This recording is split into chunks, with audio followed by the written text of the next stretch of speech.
Ferrari brought one strange rear wing to Hungary, and within hours, it changed the entire fight at the front. Charles Leclerc topped first practice with a 1-minute 19.075. Then Lewis Hamilton struck back in second practice with a 1-minute 18.729, beating Leclerc by 148 thousandths and sealing a Ferrari 1-2 in both Friday sessions. But the real shock was hidden above the movable flap. Ferrari's third Macarena Evolution added a new hanger element designed specifically for Hungary's extreme downforce demands, and the pace was not one lucky lap. It lasted throughout the session. Red Bull and McLaren were still within striking distance, but if Ferrari carries this advantage into qualifying, every rival may be forced to admit the same thing. The strangest wing in the paddock may have just rewritten the Hungarian Grand Prix. Subscribe to the channel. At first glance, the name sounds almost impossible to take seriously. Macarena. It sounds like a dance, not the kind of aerodynamic development capable of changing a Formula One weekend. But Ferrari's engineers were not interested in the nickname. They were interested in control. Control over the rear of the car. Control over the airflow. Control over the balance through one of the most demanding high-downforce circuits on the calendar. And Hungary was exactly the place where a small aerodynamic detail could become a massive competitive weapon. The Hungaroring does not reward a car that is only fast in a straight line. It rewards grip. It rewards stability. It rewards a driver who can move from one corner into the next without hesitation. There are very few moments to reset. One weak turn can damage an entire sequence. A nervous rear can force the driver to delay the throttle. A lazy front can push the car away from the ideal line. A small mistake at the beginning of the lap can keep costing time several corners later. That is why Ferrari's third Macarena Evolution mattered. The new design added an extra hanger flap above the movable section of the rear wing. That may sound like a tiny change. Visually, it may even look insignificant. But in Formula One, the smallest visible part can influence a much larger area of airflow. Think of placing a small guide above a stream of water. The guide does not create the water. It changes where the water moves. It changes the pressure. It changes the direction. And every section downstream reacts. The same basic idea applies to the rear wing. The additional element can influence how air moves around the main flap, how pressure forms across the wing, and how consistently the rear of the car produces aerodynamic load. The exact gain from this component has not been confirmed. Ferrari has not published a number showing how many thousandths it created. The source does not prove the wing alone produced the team's advantage, but the timing is impossible to ignore. Ferrari introduced the third evolution of the concept. The car immediately topped both Friday sessions. Charles Leclerc led the morning. Lewis Hamilton led the afternoon. Ferrari finished first and second in both. That is not enough to prove one component changed everything, but it is more than enough to make every rival pay attention, because this was not one exceptional lap from one driver. It happened across both sides of the garage. That distinction matters. One fast driver can sometimes hide a difficult car. He may find a perfect lap. He may prepare the tires better. He may take more risk. But when both drivers repeatedly place the same car at the top, the machine itself begins to look convincing. Leclerc's first practice performance was especially revealing. He set a 1-minute 19.075, and he was fastest in every sector. Not only the opening section, not only the final corners, every sector.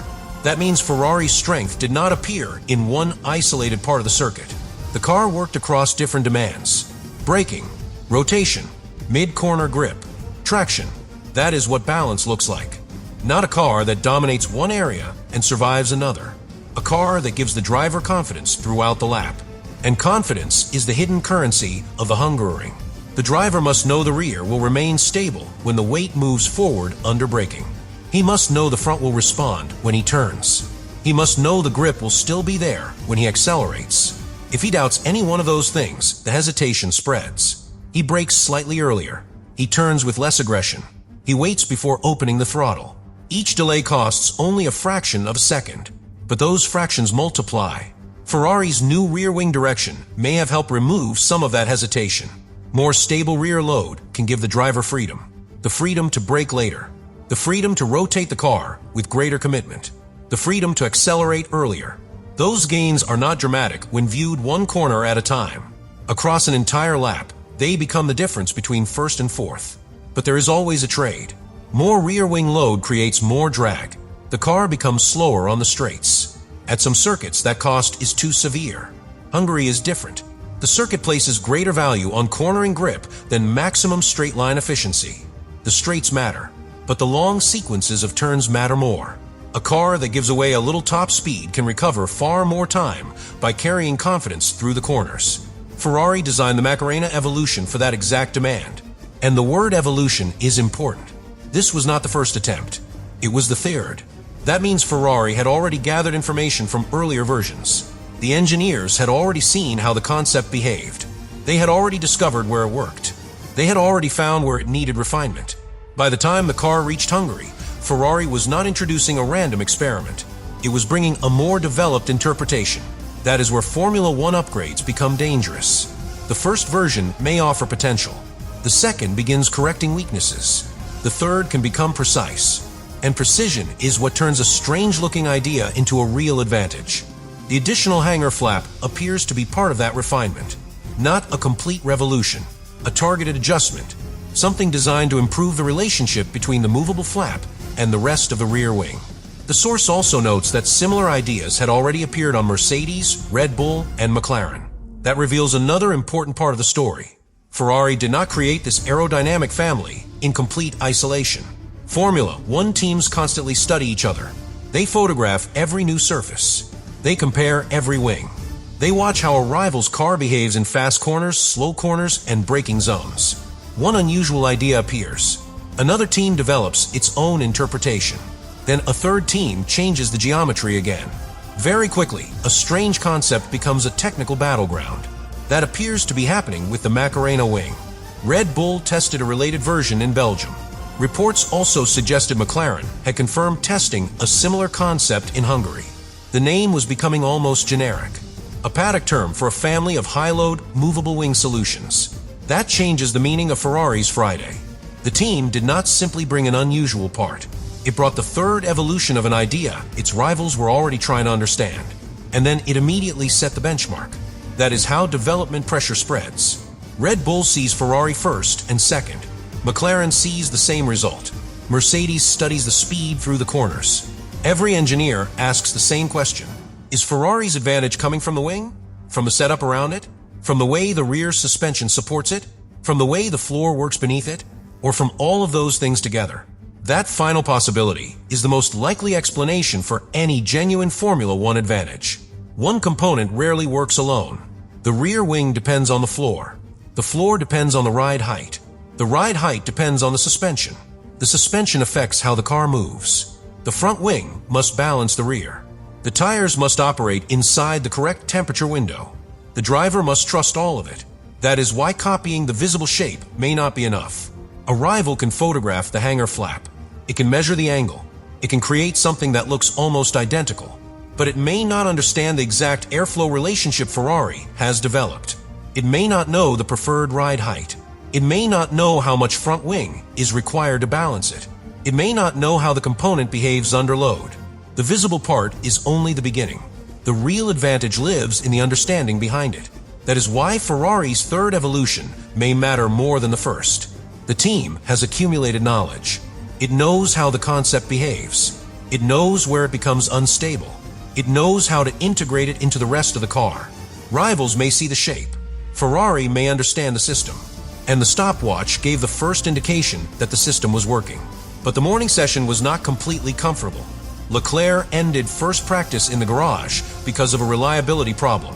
The exact issue was not identified in the source, so it would be wrong to claim a specific failure. But the interruption mattered. Ferrari had the fastest car. Leclerc had been quickest in every sector. Yet the session ended with uncertainty. That created a crucial question for second practice. Was the morning speed sustainable? Or had Ferrari produced one impressive run before another problem appeared? Lewis Hamilton answered almost immediately.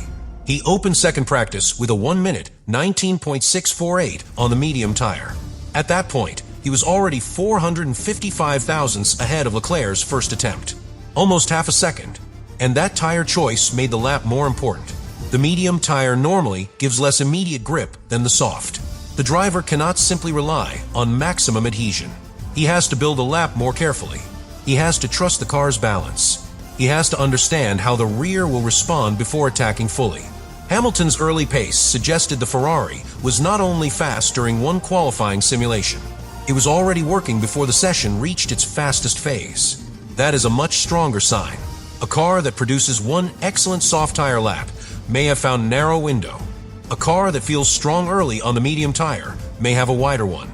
And a wider performance window is often more valuable than one extreme peak. It gives the driver confidence across changing conditions. Different tires, different fuel loads, different track temperatures. That is what Ferrari seemed to have found. Then Leclerc raised the benchmark. At 6:43 in the evening, local time, he used the soft tire to set a 1 minute 18.877. First place. The morning leader had returned to the top. For a moment, the order looked familiar again. Leclerc ahead, Hamilton chasing. But 2 minutes later, Hamilton responded. 1 minute 18.729. 148 thousandths faster. First place reclaimed. Ferrari 1 and 2. That sequence was far more revealing than the final classification alone. Hamilton had shown pace on the medium tire. Leclerc attacked on the soft. Hamilton answered almost immediately. The speed was not fragile. It did not disappear when pressure arrived. And Ferrari's advantage did not depend on only one driver. That is when the Macarena evolution stopped looking like a curiosity. It began looking like a weapon. But even then, the source leaves one important uncertainty. A single report suggested that Leclerc may have tested the new wing in first practice, while Hamilton did not use it because of concerns linked to simulator impressions. That report was not independently verified. It must be treated as a rumor, not a confirmed fact. If it were true, the sequence would become fascinating. Leclerc would have led the first session while testing the new version. Hamilton would then have led the second session when he was assumed to have it fitted as well. That could suggest both drivers benefited once the component was used. But the evidence is not strong enough to state that as certainty. What can be stated is simpler. Ferrari brought the Macarena evolution to Hungary.